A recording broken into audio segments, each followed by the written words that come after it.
Hello, everybody, and welcome to episode 46 of Daffy's Roundtable. In this episode, I'm joined by three incredible people to answer the question: should influencers be breeders? All three of my guests today come from different backgrounds and have different experiences in the reptile hobby, which also means that everyone has a different opinion when it comes to answering this question.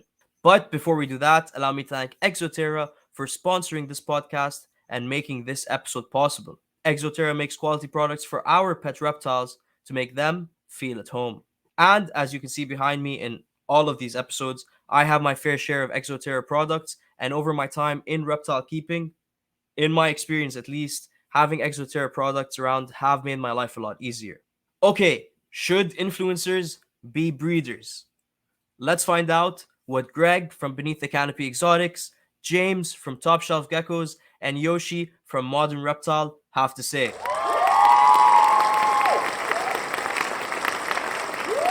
Hello, everyone. Hey, what's up? How's it going? Good. How are you guys doing? Also, the order has changed since before we hit record, and now I'm like confused trying to find everyone again. Okay. First of all, thank you all for coming on. Thanks for having me. Of course. The topic today, which I'm sure as anybody listening has already seen from the title, but is should influencers be breeders? But before we get into that, maybe let's quickly give quick introductions. So Greg, why don't you kick off? What do you do, Greg? I do a little bit of breeding, but I also build enclosures, snake racks, and incubators, stuff like that. So I try and build things for the animals in the hobby. Nice. More than just breeding. Awesome. Okay. Yeah. And James? I'm a breeder. Just that's it. Not me personally, but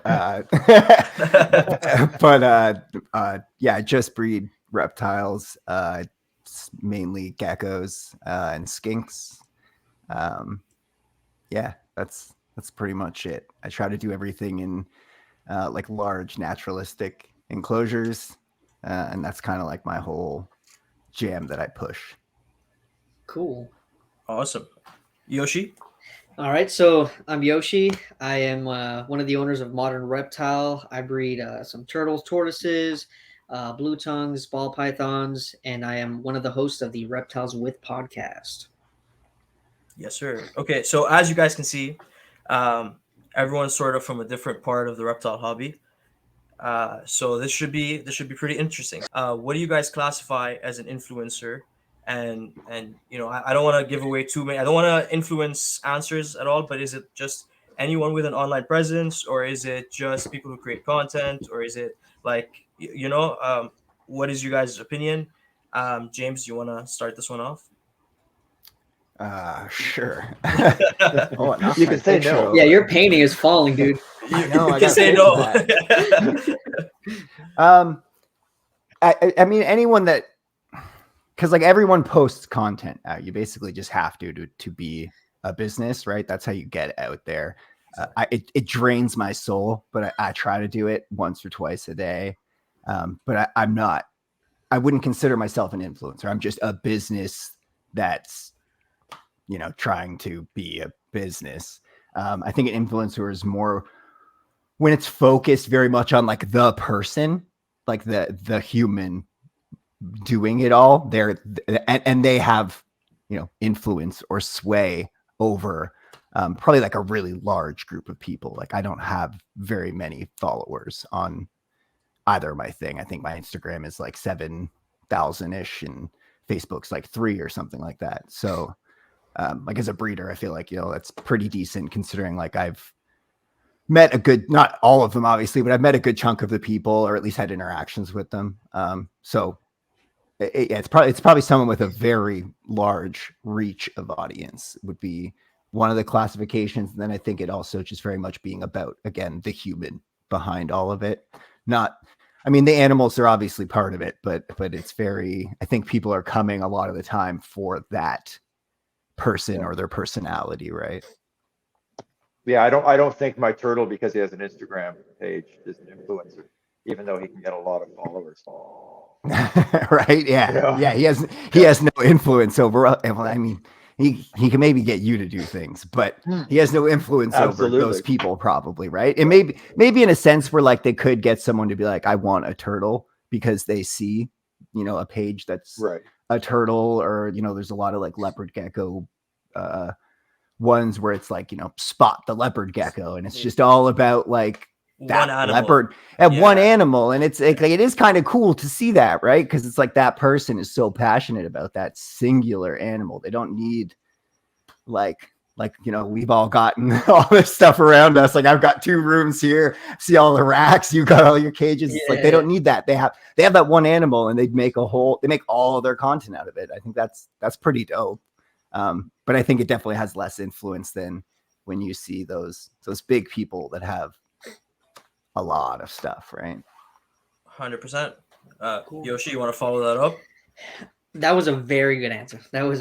So, influencer. I mean, in the end of the day, the root of the word is influence, right? So, in a sense, there's a difference between somebody who has a following and somebody who has an audience.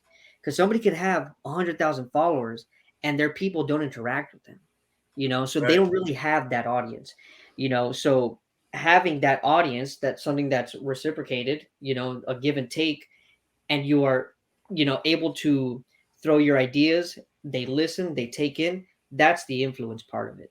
So I'd say that really is what an influencer is. And though that audience buys a persona, the person behind the account, no matter what they do, whether they are a breeder, somebody that just does social media, YouTube, stuff like that, somebody that makes cages, whatever it is.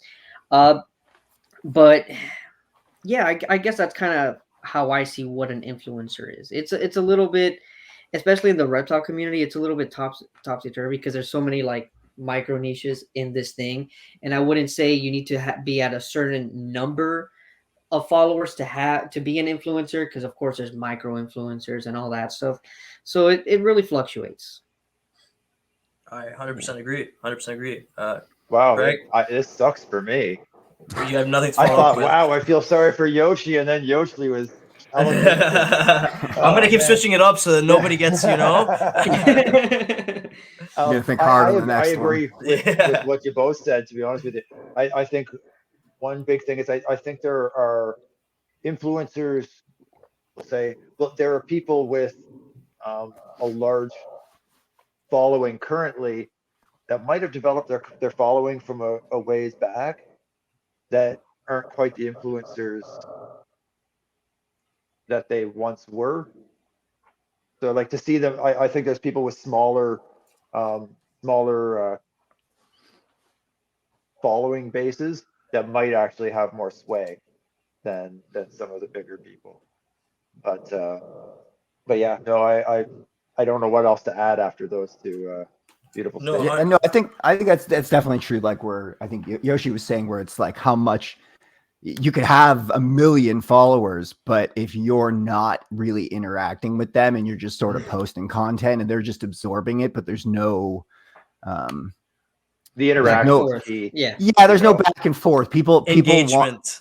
engagement. That's I the was word. gonna use an awful term like parasocial or something.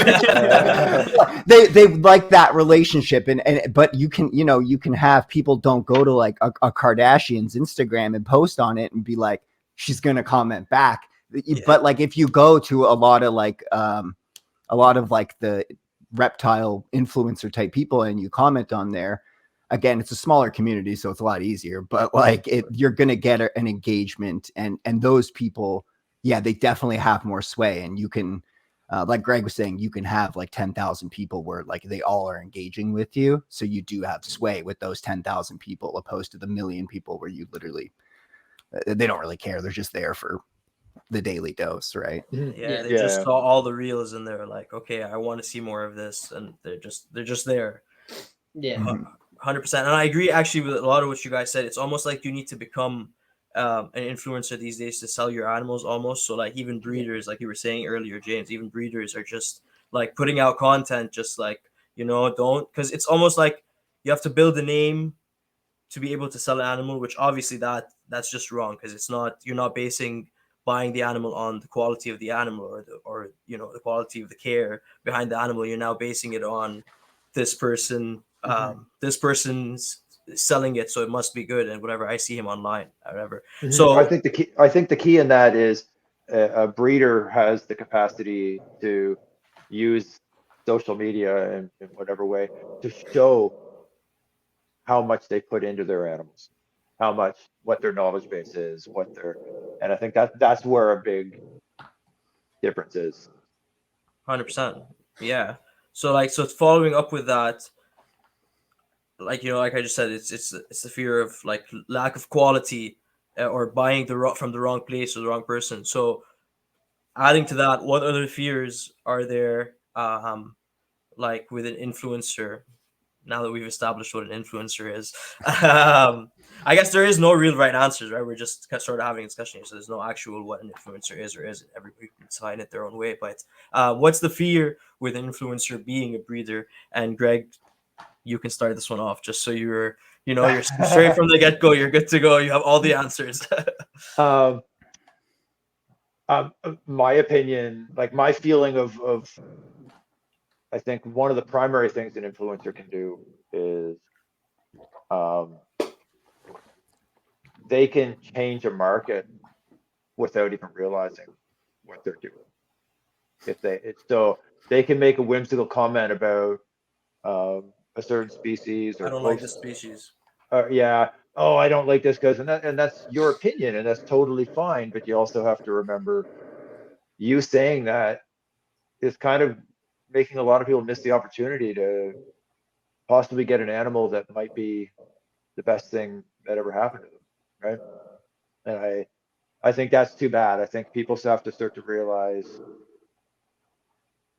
how delicate that is. You can really, honestly, not meaning it in a monetary way, but you can kind of mess up people's businesses by a whimsical comment. And I think that's something that's kind of dangerously unfair, because they don't necessarily get the feedback on how they do people.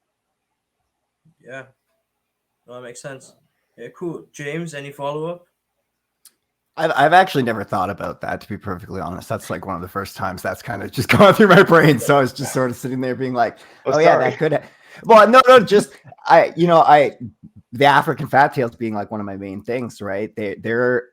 I've always found them to be like a very wavy species, where like sometimes some years it's just like everybody wants a fat tail, and then sometimes I'm just like, this year, to be honest, like I still have a pretty good amount of fat tails out of everything I produced last season. I have like 2 gargoyles and a good amount of fat tails left, but that's part of being a breeder, is I'm set up to maintain them. But yeah, I've never thought about that before, so that one was kind of fresh in my head. One of the dangers is I think about like kind of like the show Jackass. The reason they put a disclaimer at the start of Jackass is not because they don't want you to go do what they're doing. It's because legally they want to be covered for what they're doing. So I'm not saying the disclaimers in the reptile videos where they go, I have this many pets, you shouldn't do this. It's not the same kind of disclaimer, right? Because like they're not, they just don't want you to do it. But the reason the people in Jackass put that is because they know you're going to do it. So they want to be covered, right? Yeah. So if people see that, like what's your extenuating circumstance that allows you to do that, right? Like what? Because like I know with taking care of as many reptiles as I take care of, like I always tell you, like, I'll come talk to you anytime, but it means like if I'm here doing this now, I either got up earlier or I'm going back in that room when I'm done here, right? And it's so like it's one of those it's just what's the, because like they still have to make the content on top of doing all of that, and I just that's where I run into the weird spot of when you do have so many animals and then you still have to create the content, and then like if you have to warn people against doing something, I mean obviously you can't stop people, we're humans, right? We just kind of, a lot of people just do what they want to do. No matter how many times you tell them not to. Yeah. And so like I think more so maybe there needs to come with a bit more than just like, this is my disclaimer, I have this many animals. Like I think Mike and Breed is really good, how they're always like, we breed our animals, and they're very species specific, kind of like about what they're doing. They're not two of everything sort of thing. Like and that's when I think the weirdness comes, I guess, with the breeding. I mean, there's so many breeders who work hard. Like I've worked with Fat Tails now for a decade.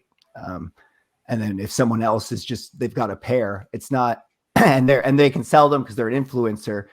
I don't want to ramble on about it, but yeah, it's just it runs into this weird spot where it's that part's worrying to me. It's how do you stop the people that see it, right? Because they will just do it. Yeah, disclaimers aren't stopping anyone, right? No, 100%, that makes sense. And like that's actually a really good point. Like, how do you, if somebody's worked his whole life to build an entire business, and then somebody comes with a pair of Fat Tails and is an influencer and then takes the market from them, like, where's the pair, I'm not saying the pair is going to steal the whole market, right?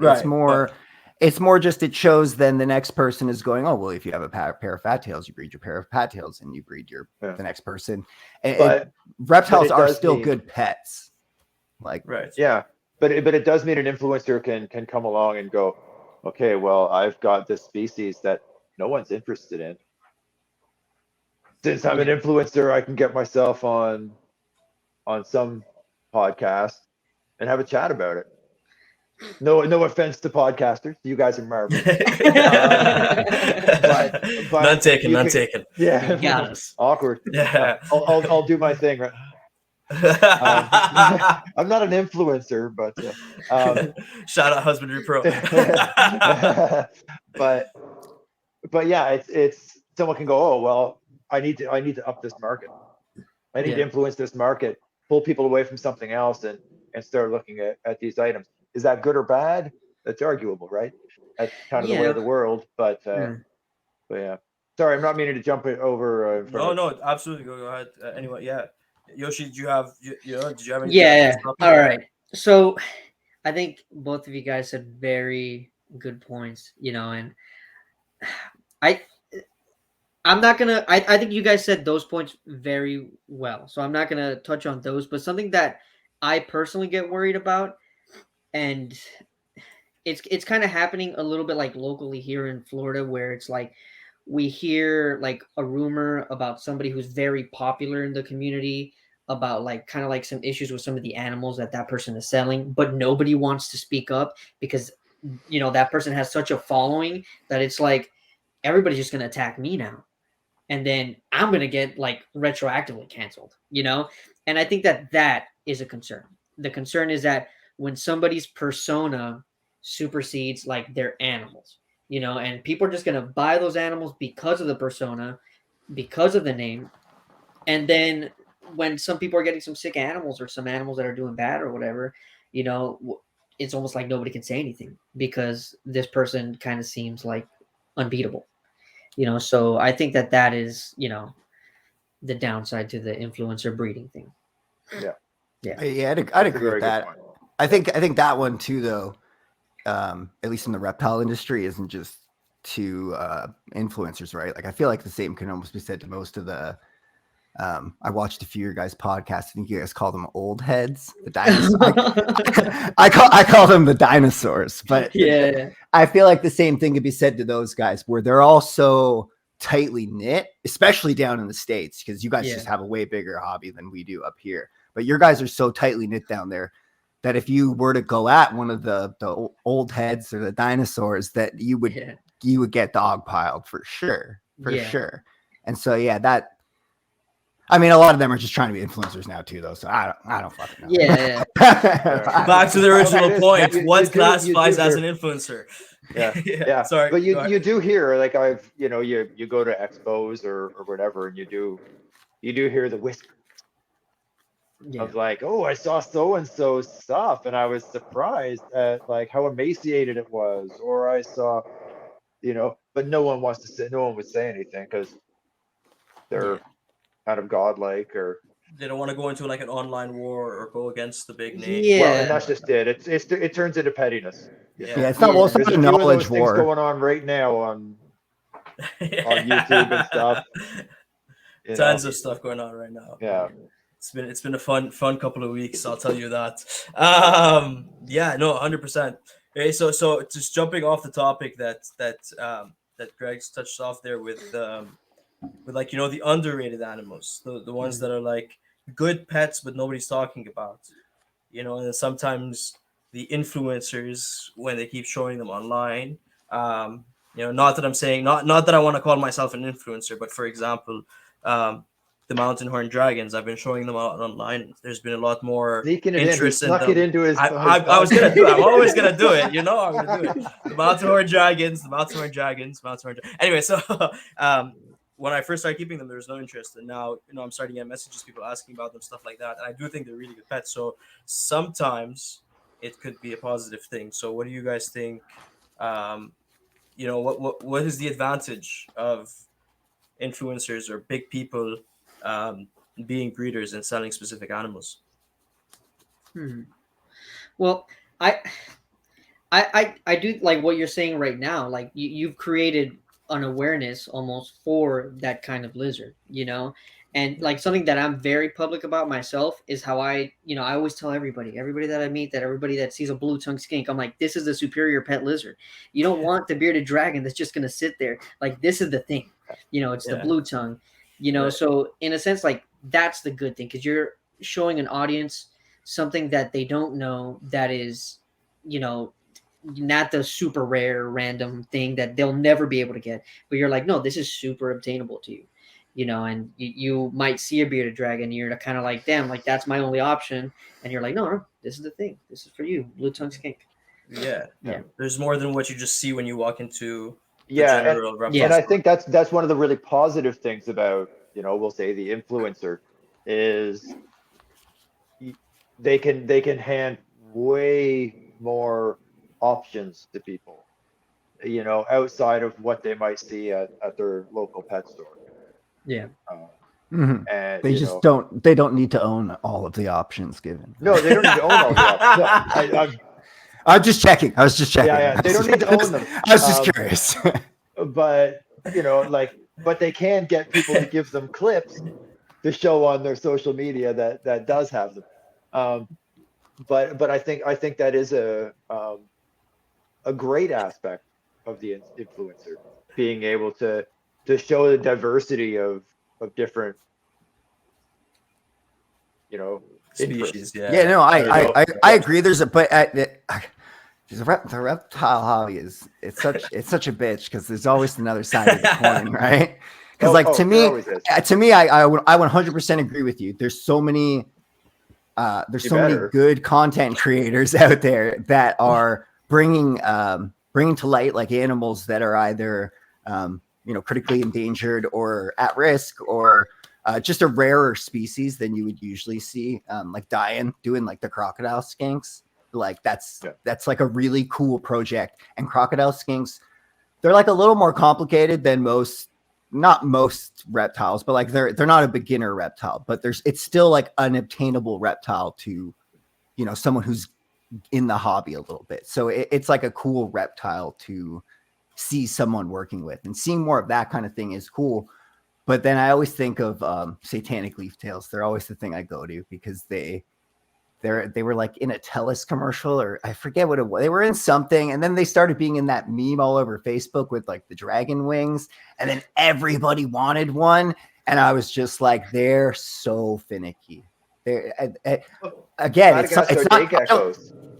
Yeah, like I'm not saying they're impossible to keep. It's just like it's one of those like, and not everyone needs to be asking for one of those. That's how I feel right now about axolotls. Like everybody wants an axolotl right now. Thank you. Yeah. Yes. Just because they're in what's the game called? Minecraft. Yeah. So over just the last like 2 or 3 years now, everybody wants an axolotl. It's crazy. So we're saying all that.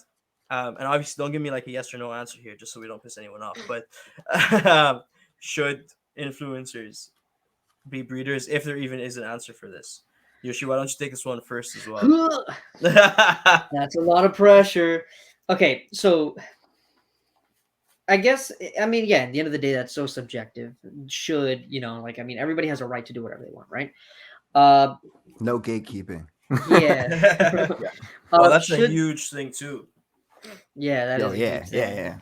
yeah. So my background in general, okay, uh, my background is in music, okay, and in music, you really learn the whole what is a persona and what it can do for your audience, for your band, for whatever it is you're trying to do, So I do think it is very important for a business owner to put themselves out there. And in these days, it's all about content creation and social media. So you do have to become an influencer. So I would say, should they? They should try, but not everybody needs to be. You know, Sometimes it comes off super cheesy. Some people, I'm just like, yo, you're trying too hard, But but yeah, I think that everybody should put at least their best foot forward if you're trying to run a business, to do some solid content creation, therefore create an audience, so that way it helps your business grow. That's my Yeah, answer. yeah, 100%. Greg, you want to take that? Go ahead. That was Ball a is safe, yours. good answer. I like that. Yeah. Hell yeah. Yeah, you know, anyone's can do whatever, like, but I think as an influencer, people have to, or should have to, is the wrong word, should really be able to kind of step back and see how they're affecting the rest of the lifestyle, to, Yeah. to take it away from the Or the hobby industry. Yeah. word and more of like that, because they can influence negatively. Yeah. And a lot of influencers, not all, but a lot of influencers are on the younger side and aren't really, don't even really think about how their things can affect. And I think nowadays the world is, um, a little more like, they don't think about the consequences of in those kinds of things in the same way, because you're not having to deal with people directly, Yeah. as the gray-haired guy, right? Um, but I do think that's a big Yeah. factor. If I can interject on that, I actually, just to give like a real world example, um I've posted a lot of reels of like my blue tongues breeding, and I never got really any like backlash. And then recently, like 2 or 3 weeks ago, like super transparent, I posted a reel with skinks breeding, and the first clip of the reel was, I mean, mind you, skink breeding is very brutal. The first clip of the Yeah, video, the female had blood on her because the male was biting at her for a while, And for me, as a skink breeder, I see that and I'm like, oh, it's just part of the process. And I Just didn't some make the traits. connection. I didn't make the connection that I was like, oh man, some like random person's gonna see that and yeah. think so negatively towards that. And I spoke with like my co-host on the podcast, and I was like, hey guys, like, did I was that a red flag? Like, did I just mess up? Like, I started thinking about it, and then they told me, they were like, yeah, it's a little bit different than what you usually do. And so me, I was like, and I'm not saying that I'm some kind of influencer or anything like that, but I was like, you know what, like, I'm just Well, gonna you've take that thing. influenced me, so So I just said, I was like, you know what, I'm just gonna take this thing down because I can see like the negative that comes from this kind of post. mhm. Yeah. I Yeah. actually had someone. I was actually reading a post from someone yesterday, and they had posted a thing with a warning that was like, "Don't watch this if you're not into watching things get eaten." And he's got a dead snake in his hand in Uh, the initial frame with his monitor lizard. I was just about to bring this up. You know what's going to happen, and someone watched it and then had And a then you had loved a it, Greg. Just had admit a it. little You fit. loved watching it. Yeah, but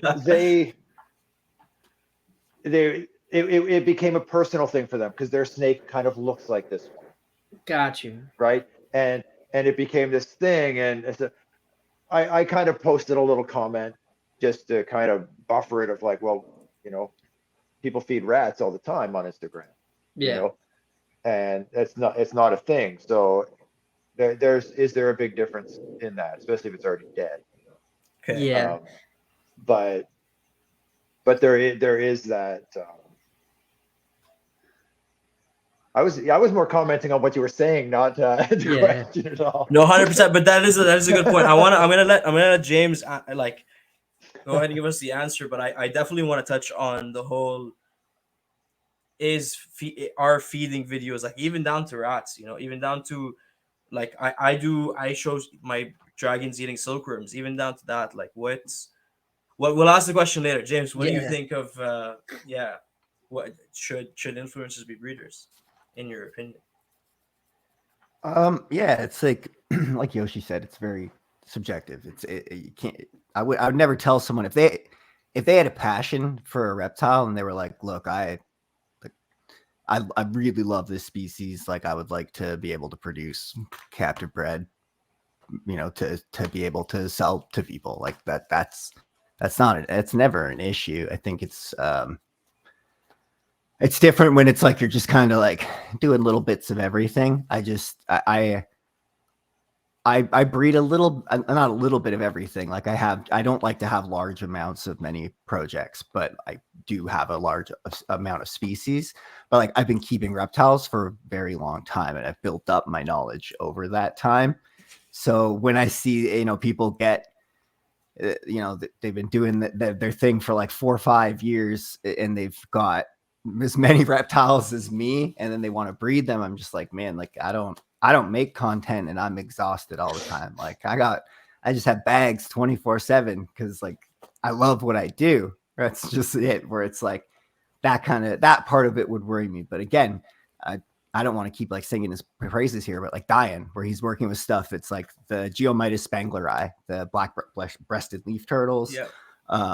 the Chinosaurus crocodilus, those like it's all stuff that's rare and stuff that should be getting bred, and he's showing everyone how to do it in a responsible way, and like stuff like that is amazing. We definitely need more of that stuff, 100%, Right. and less of the like tinkering with stuff, right? Like that stuff is and I'm not against it, right? Like I breed fat tails, I do the morph thing. It's just I'm really big on like putting your best foot forward kind of thing, especially in the public where it has such easy access for everyone. We just kind of you always just want to look. I mean, that's kind of what you want to touch on next. You always just want to look your best, because as good as we think we're making things look, the public doesn't look at it the same way we do. No matter how good we think we made it look, they don't look at it the same way.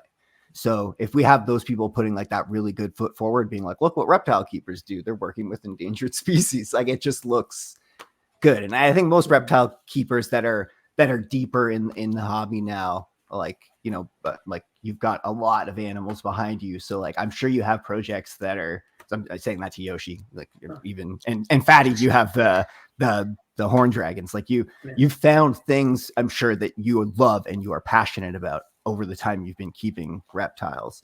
And that's not anything I would ever frown upon someone sharing. Large collections of two just to pair them all is, yeah, it's a little cringe. I like your choice of words there.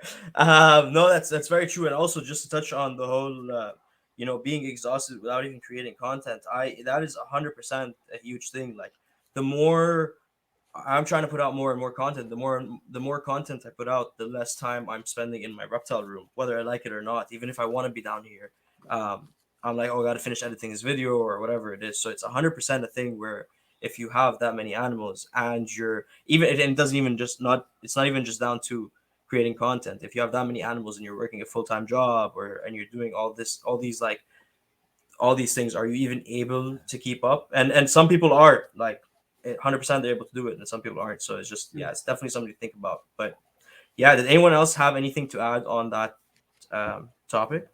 Well, I'll make one comment just because I talk too much. Love it. One thing that was kind of going through my mind while James was talking was, people becoming YouTubers or influencers or whatever, as kind of as a face as collectors, you know, and into the animals. And you know, sometimes people get followers not for their knowledge base, but 100%. you know, it could be like a cool beard, or you know, a nice body or whatever, right? Like people Thanks, get Greg. followers. Yeah, well, exactly. You know, it's the beard and the body, man. You got the whole package, man. I was holding myself back from saying it. I was like, don't say it, don't say it, don't say it. When he said beard, I was like, I'm gonna take advantage of this. I was actually on the edge. I was like, should I say thanks, man, or should I say Yoshi is flirting with you? Oh man, okay. That wasn't where I was intending to go. But, Sorry for interrupting. Go ahead. But yeah, but then as soon as like someone gets followers for one reason, and then can quite easily become a different page very doing bad, something else. unhealthy breeder, and selling animals for, you know, they could easily flood a market with high prices, or really low prices, or low prices with bad animals, and it kind of, and that's where some of the unintentional, I think, can come in when it turns into I can make a little more money off this. And everyone has that. I think at whatever point in the hobby, I think most keepers have a little money? twinge of that. You know, you're breeding and you're like, oh man, like it doesn't hurt when you're selling, an extra $100 here and there. Yeah, like you start selling some Ufagas or something like that for some good coin or whatever. You're like, wicked. But it's I think it can be a bit of a slippery slope. Are you talking about someone specific there? Because if there's somebody selling Ufaga for a good coin, no, not for not anyone specific. Okay. All mine are gone. Yeah, I know. But yeah, it's the I think just that perception, you know, people being able to kind of control the market in a weird way. On the topic we were talking about before, feeding videos online, and I'm not even just like on YouTube or on Instagram, but you know, we've all seen the videos like Greg mentioned earlier of like snakes being fed to monitors or geckos being fed to geckos, and even down to just rats and quail and all that. And we're all reptile keepers, so to us, or I don't know what people's opinions are, but I don't mean to like, you know, assume your opinions, but as reptile keepers, it's very normal to us to see an animal being eaten by another animal, you know. So do you think, and again, to touch on what James said earlier about how we're portraying ourselves to other reptile keepers and to the world outside of reptile keeping, do you think feeding videos, yay or nay? I don't know. James, do you want to take this first? You asked the person that's like probably the least into snakes here. But it's not even just, it doesn't have to be snakes. Like even down to, like I was saying earlier, worms and geckos. Like, I very much feel there's a different stigma when you're talking about the difference between an insect and a rodent, though. When you're talking about the general. Also, really. Well, yeah, I have a story, but I'll wait for you to finish it. I am excited. Yeah, because my brain goes to that. I maybe it's in part. I'm not a big fan of the way rodents are kept in the reptile industry. I mean, they're just kept that way in like lab standard too. But yeah, feeder dignity is kind of like a big deal for me when it comes to intelligent things. I don't know. This is a hard question because I very much believe like we do need to be very transparent about what we do, because I don't think we need to be. I think we need to sugarcoat, but I don't think we need to lie about what we do. Yeah. So, because like it is part of what these animals eat, right? Like they would just eat that. So, yeah, I don't know. Like trigger warnings or something is still like the best thing I can come up with. Maybe don't have the picture in the background of the trigger warning, like Greg was saying, but yeah, like it is part of it. It's very much part of it. Like all my stuff eats insects. Like the collards eat lizards, and like they get anything that fails, but they don't get anything alive. And I don't need to show them eating a dead lizard just because that's not. There's no. Them chasing crickets is going to be more entertaining to people anyway. Like, so I don't know. I'm honestly But- torn. But that's exactly the point, though, right? Like, it's a matter of should, like, or not should, but some people are showing the dead lizards being eaten. You know what I mean? Like, you decided not to, but some people are. So it's like a matter of Or a live what sort of lizard being eaten in some or a cases. live lizard, or what made you decide, sort of, I guess. And I'm not sorry, I don't mean to like pick on you or keep pushing this back on you, but like, no, you know, what made you decide to push, it's decide? fine. Yeah, like, what made you decide to not show that on your video? I think to me, it's just how basically like my family, my friends that aren't reptile people, just how the general public has kind of showed me That's a good point. how they feel about it. Obviously, I'm going to hear a story about how it's not like that, but yeah, for the most part, like people in my life have been very like, oh, like I feel bad for the rat or whatever. Whereas like when the collared lizards chase the crickets, everyone's like, oh, like that's really cool. They're like darting around and they're going so fast and stuff like that. Or like when my blue tongues are eating stuff, they're like, wow, they're sloppy and disgusting, eh? And I'm like, yes, they are. Like that's just like they don't mind like that. They don't mind seeing the monkey tails eat greens, the Euros eat greens, the insects don't seem to bother people. Worms tend to bother people more. Crickets don't bother people. They like, because I think most things are chasing it, so they're more focused on the chase, right? They're like, oh, look at the lizard move, not look at it eating. They're just like, look at it move, right? So I think I just kind of use that. I think I just use the fact that people like watching lizards move, so I just don't post other stuff, and I just post the lizards chasing crickets if I post feedings. No, So I think I it's more just that. I like Yoshi was saying earlier how he realized what people liked. I realized people liked lizards chasing crickets, so I try to do that more often now. Yeah, that makes sense. Yoshi, I'm gonna let you take it. I'm gonna jump in real quick before, just to add to that. I've sort of found the same thing as James. When I post the silkworm eating videos or the hornworm eating videos, people get excited and, oh, they look like gummy worms and they're eating gummy worms and I don't know what. And the cricket chasing videos, like you said, people get very excited over it. And then I post something like a tarantula and it's like, nope, stop there. And it's similar. It's also it's a mix of people in the hobby that aren't into that part of the hobby and people outside of the hobby. But it's like, nope, we don't want to see the crickets up close. We don't mind them being chased, like you were saying. We don't want to see the crickets up close. We don't want to see the roaches on their own. We don't mind the roaches in a reptile's mouth. We don't want to see the tarantula, but we don't mind the tarantula eating something else. Like it's if it's just walking around being nice, or if it's just blue and whatever, and cute, exactly, then it's okay. But if it's just like a shot of a tarantula's face and it's so scary and fangs and I don't know, yeah, it's very interesting the way people think. But okay, Yoshi, I can't wait anymore to hear your very interesting story. I'm excited. Yes. So I don't do so modern reptile is something that I don't do full time right now. I mean, obviously that's the goal, but for my job, I work for another reptile company. I do the e-commerce there. And as we were trying to grow the social media for that company, we posted a video of a jeweled lacerda eating a cricket. And it was like the first video for that account to like kind of like start going viral. But I guess it got to like the insect community that like really loves insects. And they just like reported the crap out of that reel. And it ended up taking the company's account down. Wow. Like they had just hit, I think, like 10,000 followers or something, and they legitimately got the account taken down. Luckily, we were able to get it back up. But yeah, people apparently, care about these insects like that. Do you think that it got taken down because it's a store account? I don't think so, because they don't they don't sell animals on Instagram. Like we always send people to the website, because the website has its own funnels and to get people to buy the things off of there. So it's more beneficial to send people there. Yeah. But it was just that people didn't like the way the lacerda was eating the cricket, because it was like destroying it, ripping it apart, the whole thing, the face shoved into the ground and rub. Feed a hornworm to a raptor, and see what happens.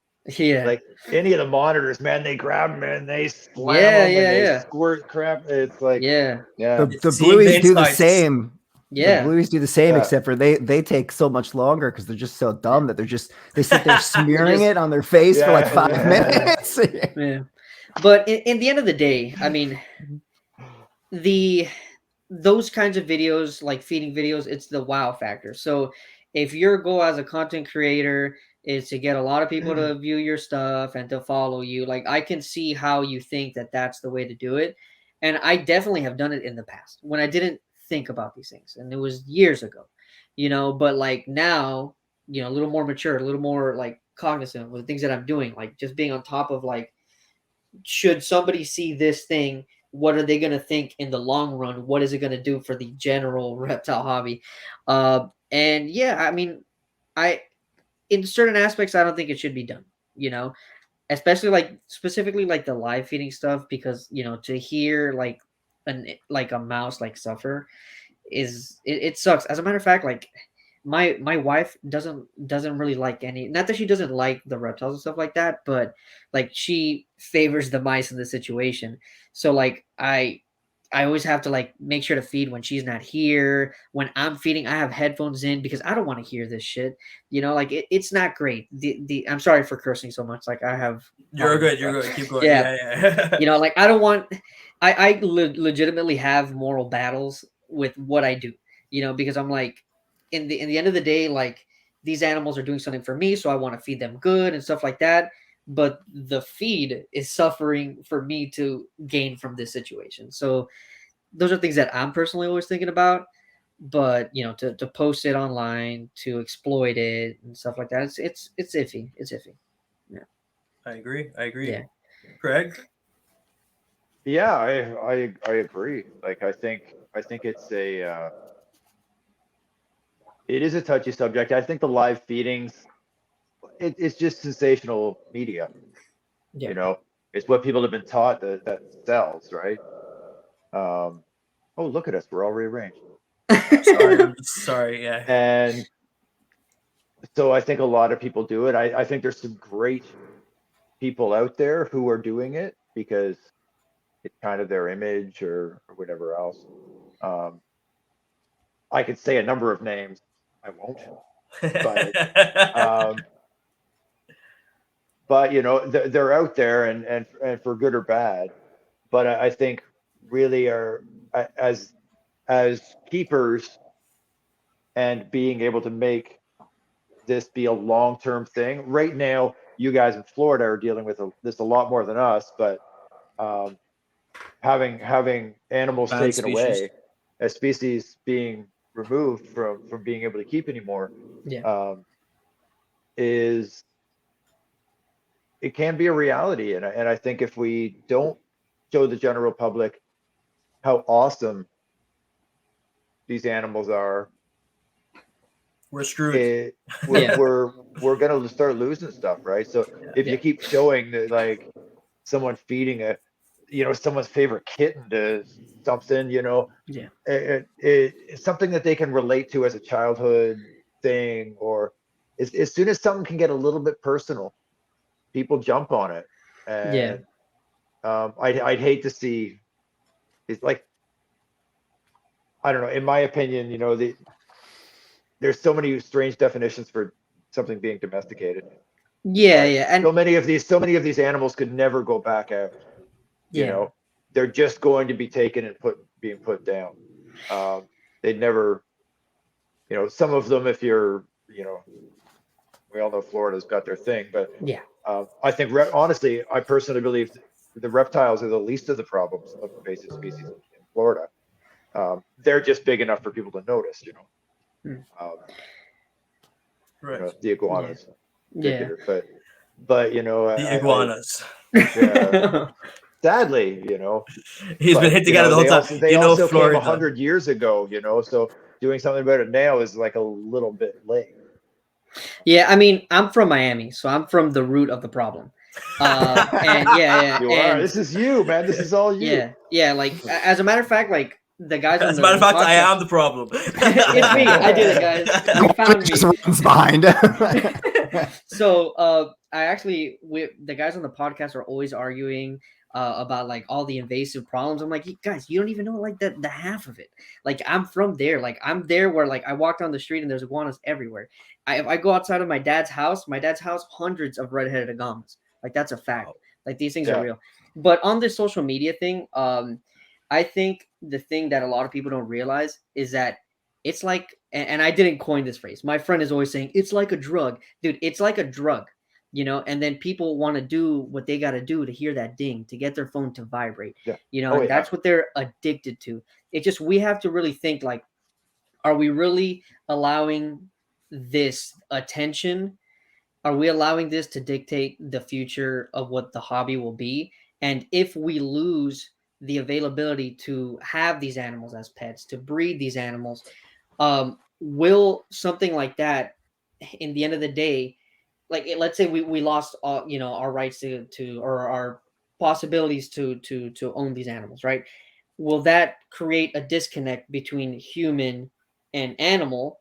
Therefore, in the long run, we just forget about them. We create concrete jungles. It's done, you know. Because I do Yeah. think that, like, within the pet trade and stuff like that, like, keeping that alive is important for us to be able to get people to connect with these animals. Stay You know, connected with especially like nature. we're all city dwellers, you know, like you know, even if you're out in the country nowadays, you're a city dweller. It's Mm-hmm. like you're always close enough. No, that's a really good point. 100% agreed. Okay, so I'm going to top it off or leave it off with one final question. And this is actually only because James already brought this up. And it's sort of something that's been being like thrown around in like on Instagram now. And there has been a few arguments and a few, online wars based on the topic of gatekeeping. Like this species is the species I'm working with. You can't work with it. You can't be selling it. Competition, not competition, like all of that kind of thing. So obviously, or not obviously, maybe some people are supporters of gatekeeping. I'm not a supporter of gatekeeping. But what do you guys think? What do you guys think of gatekeeping? And since James, or maybe I've thrown it to James too many times, I don't know. Greg, do you want to take this one first, or James? Are you good? Yeah. Whatever you want, man. It's your show. Okay, take it. No, take it, James. Yeah, no, people shouldn't gatekeep.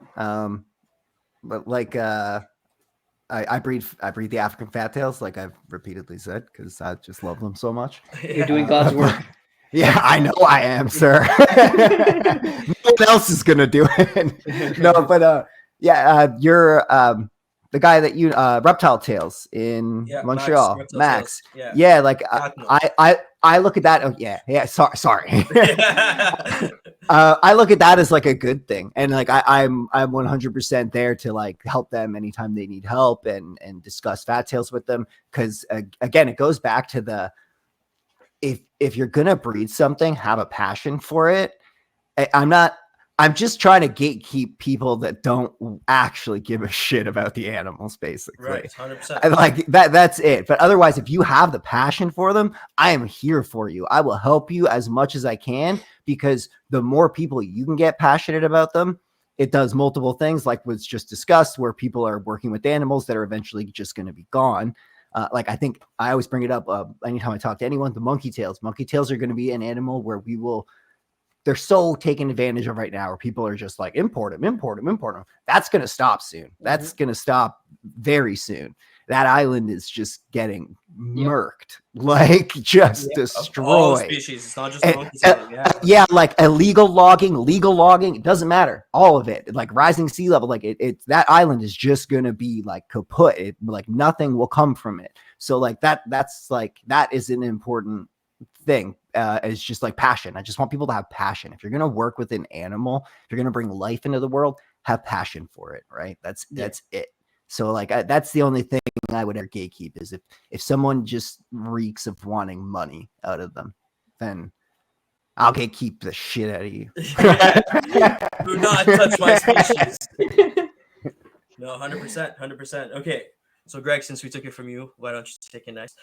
Oh yeah. Wow. Oh yeah, you remembered me. Yeah, well, obviously gatekeeping sucks, you know, but sadly there are a lot of people doing out there who, you know, get a species and then, you know, won't, much to their own long-term, you know, issues of, you know, don't share things, don't share bloodlines, won't sell females. Is a popular item.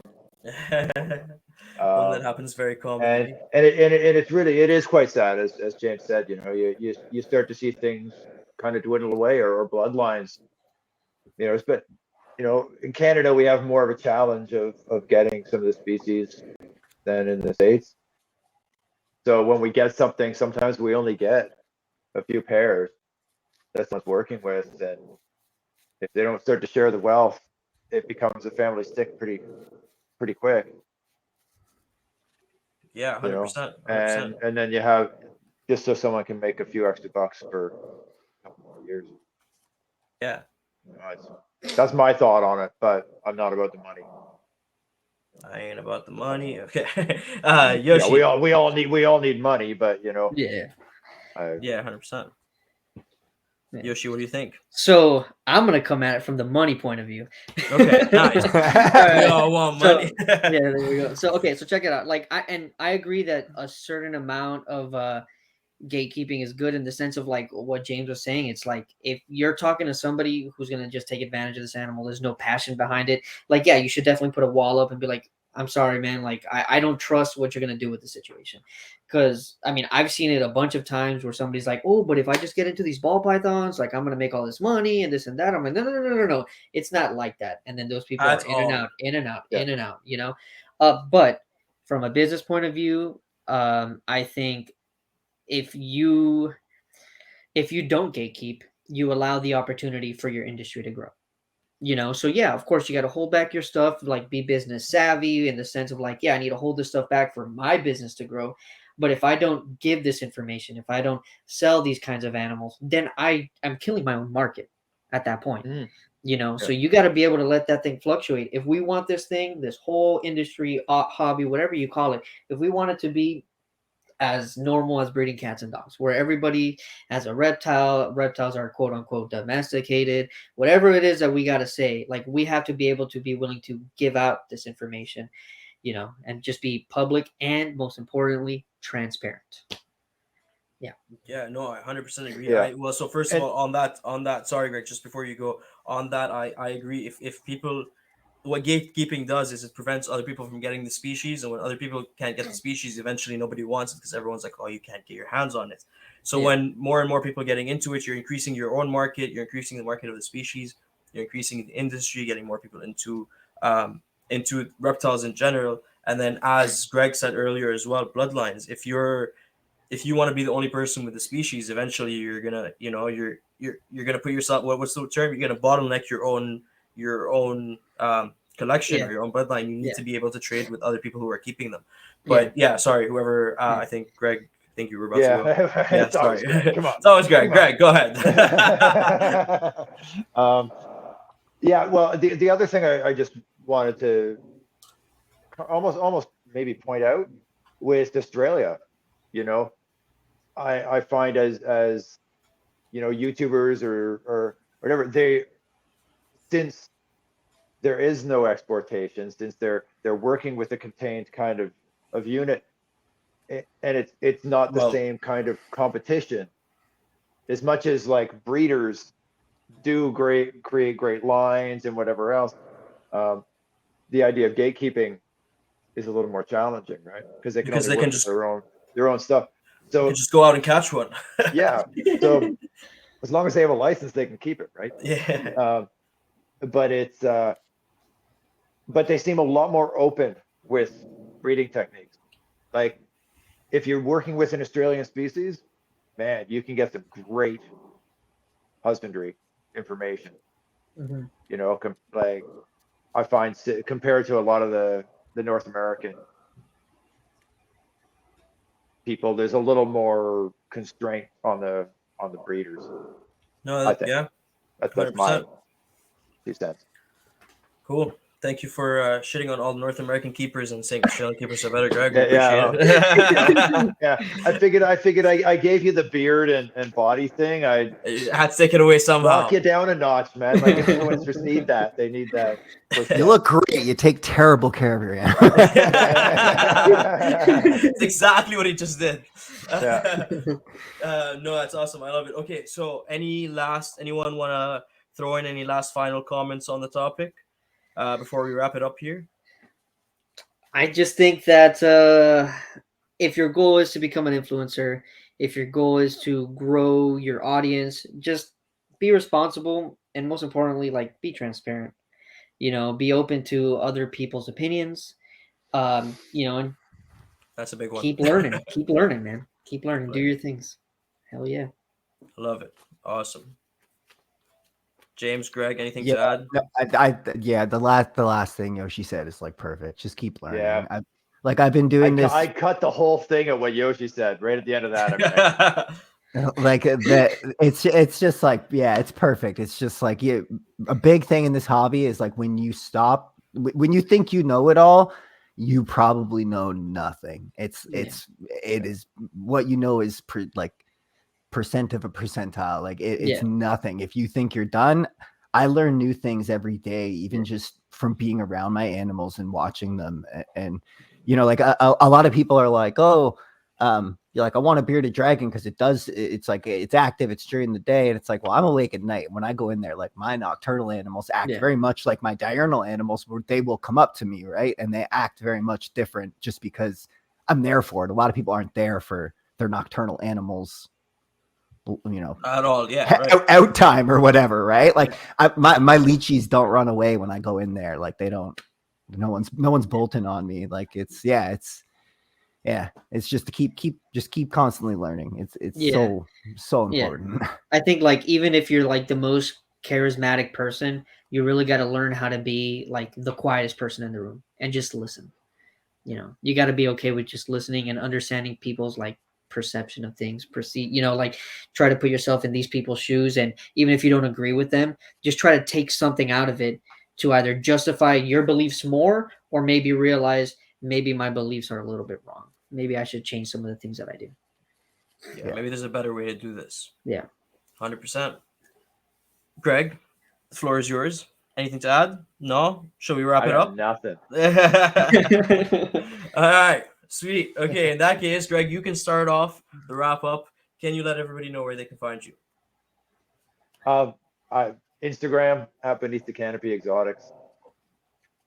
That's pretty much it's right there, and it will be in the description as well. Before everyone says it, all the information will be in the description. Go find the links there. James, where can they find you? So available animals, which isn't too much right now because I'm kind of in that sweet lull where I just get to relax for a little bit. So topshelfgeckos.ca, Instagram topshelfgeckos, Facebook topshelfgeckos. And I am not an influencer, so there's no YouTube or any of that kind of leaving it off right. Okay, awesome. Thank you. Yoshi, what about you? All right. So at Modern Reptile Shop on pretty much all social media, and then you can search on YouTube or every streaming platform that matters, Modern Reptile or the Reptiles with podcast. Awesome. Yeah. And once again, I will have all the links in the description or the show notes or whatever you want to call them, depending on what you're watching them. As he said, on all social media platforms that matter. Thank you guys very, very much for coming on. This was an awesome episode. Thank you all for doing it on such short notice too. Greg actually just came up with the idea this weekend and we threw it together in like less than 48 hours. So I'm super happy with how this turned out. I'm super happy to have been able to pull you guys from everywhere together. And like it actually, I think it turned out to be a fairly good episode. So once again, thank you all for coming on. To everyone listening, thank you for listening. Go follow these lovely people on social media, on all the places. Make James an influencer by giving him more followers. Oh, please don't. Followers, but I don't want to influence anyone. I'm a bad influence. You're never going to get him back on. I love it. Yeah, that's it. James like, I'm never coming back on again. No, it's awesome. And then also, final thing, go follow Toby. What's the account, Greg? Go follow Toby the Tortoise on Instagram. No, but for real, so he can be an influencer. Yeah, so he doesn't need to be an influencer.